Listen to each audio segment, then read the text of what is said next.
Je lis du livre de Genèse, chapitre 34, les versets 13 à 17, ce qui suit. Les fils de Jacob répondirent et parlèrent avec ruse à Sichem et à Hamor, son père, parce que Sichem avait déshonoré Dina, leur sœur. Ils leur dirent, c'est une chose que nous ne pouvons pas faire que de donner notre sœur à un homme incirconcis. Car ce serait un opprobre pour nous. Nous ne consentirons à votre désir qu'à la condition que vous deveniez comme nous et que tout mâle parmi vous soit circoncis. Nous vous donnerons alors nos filles et nous prendrons pour nous les vôtres. Nous habiterons avec vous et nous formerons un seul peuple. Mais si vous ne voulez pas nous écouter et vous faire circoncire, nous prendrons notre fille et nous nous en irons. Prions. Le thème, c'est la ruse. Seigneur, la Bible dit qu'ils utilisèrent la ruse. Face aux différents problèmes que nous rencontrons, parfois nous voulons utiliser la ruse. Nous te demandons de nous aider à réfléchir sur ces pratiques qui ne sont pas divines. Et à partir des erreurs des autres, conçues pour ta gloire et pour ton honneur. Que ton esprit nous éclaire, nous t'en prions. Au nom de Jésus et pour ta gloire éternelle. Amen.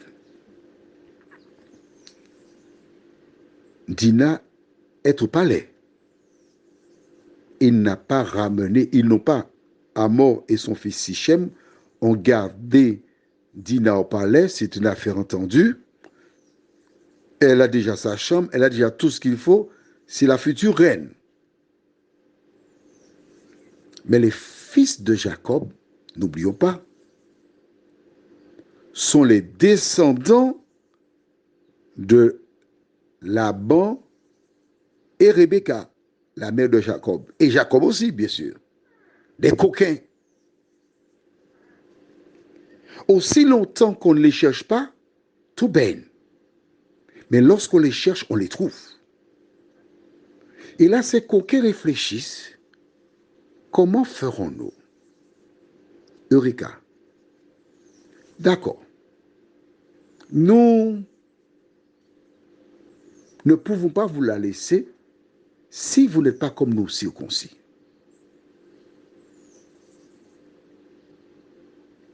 Avait-il l'intention de laisser Dina? Non.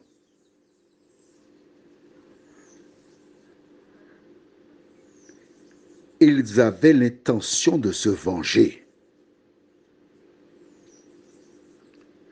Alors ils réfléchissent. On va prendre un exemple. Un exemple sur une ville martiniquaise. Hamor est le roi du Lamentin. On trouve au Lamentin des hommes des communes limitrophes, c'est-à-dire du Cos, par la rivière Salée, Robert, François, Saint-Joseph, Fort-de-France, les voisines limitrophes. Lorsque des hommes allaient faire des achats au Lamentin, ils ont aperçu des femmes, ils les ont épousées. Des hommes ont enfanté et leurs filles ont épousé des hommes de ces communes aussi, limitrophes. Peut-être qu'il y avait certains qui venaient de plus loin, mais qu'importe. Pour se venger, il faut pas être couillon. Il faut qu'on soit en mesure d'être les plus forts. Car ils sont plus nombreux que nous. Alors il prépare un piège bien ficelé. Et Hamor et Sichem n'auront pas d'autre choix parce qu'ils veulent le Dinah. Et c'est la condition sine qua non qu'ils imposent. Que doivent-ils faire? Que feront-ils? Sont-ils naïfs? Peut-être. Mais vois-tu, un problème engendre toujours d'autres types de problèmes. Prions. Seigneur, voici les fils de Jacob qui décident d'utiliser la ruse. Souvent, quand nous posons des actes, nous ne réfléchissons pas aux conséquences.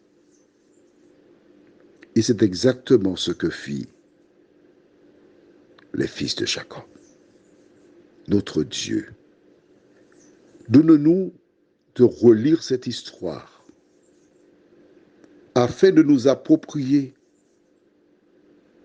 les actes à poser. Alors que nous irons nous reposer,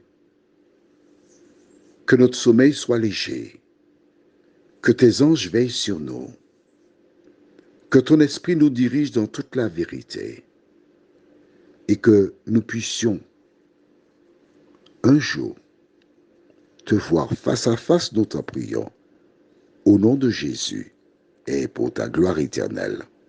Amen. Je te souhaite une bonne nuit sous le regard de Dieu.